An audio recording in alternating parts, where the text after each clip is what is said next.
When I make the diagnosis of stillbirth, whether it be in my office or in the hospital, my reaction is, I can't really say it on film, but it's, oh, this has happened. And I feel like I know my stomach is dropping, my heart is hurting, because I know what they're getting ready to go through.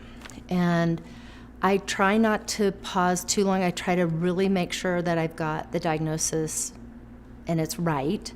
If I wait too long, the parents will say, is the heart beating? And I don't want them to ask me that. I want me to be able to tell them that beforehand. So I'll usually say, the heart is not beating, and I'm so sorry, but the baby has died. And if I know their name, I'll use the baby's name if they've already shared what they're going to name the baby. If they haven't, and sometimes couples don't want to make that decision until the baby's born, and in the case of a living baby, they never even thought that they would have to be making this decision at this point. So a lot of times they'll want reassurance that what I said is true, and I'll generally take the ultrasound and I'll show them the heart and that it's still. And that's usually pretty helpful for them to just cement in them that this really did happen.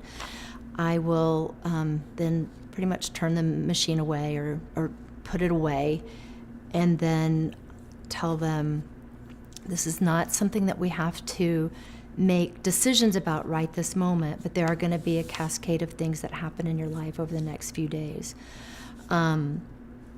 First of all, we need to call your husband or your partner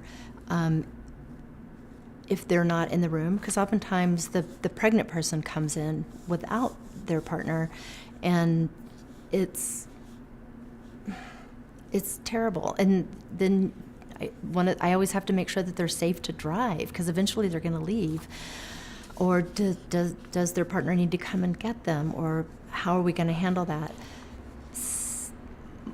More kind of urgently is like, what is their gestational age? If they're, early second trimester, it's still technically a miscarriage as far as the law is concerned. And we've got time for them to decide, do they want to have like a D&C in the case of an earlier miscarriage? Do they want to have another kind of procedure to take care of the baby and the placenta if they're less than 20 weeks? If they're over 20 weeks, then their baby is actually a baby by law. And so which sounds weird to say, but it's a technicality that we have to pay attention to, that they're going to be born. It is a birth, and the parents are going to have to make provisions for what happens to that baby at some point after birth. Do they want the baby to be cremated? Do they want to bury their baby? That sounds like an awful thing to be discussing when that woman expected to come in here and hear her baby's heartbeat. But I'll just let them know these are going to be things that we need to think about.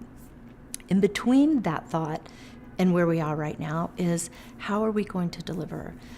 Most of them are going to come into the hospital, depending upon, have they had children before?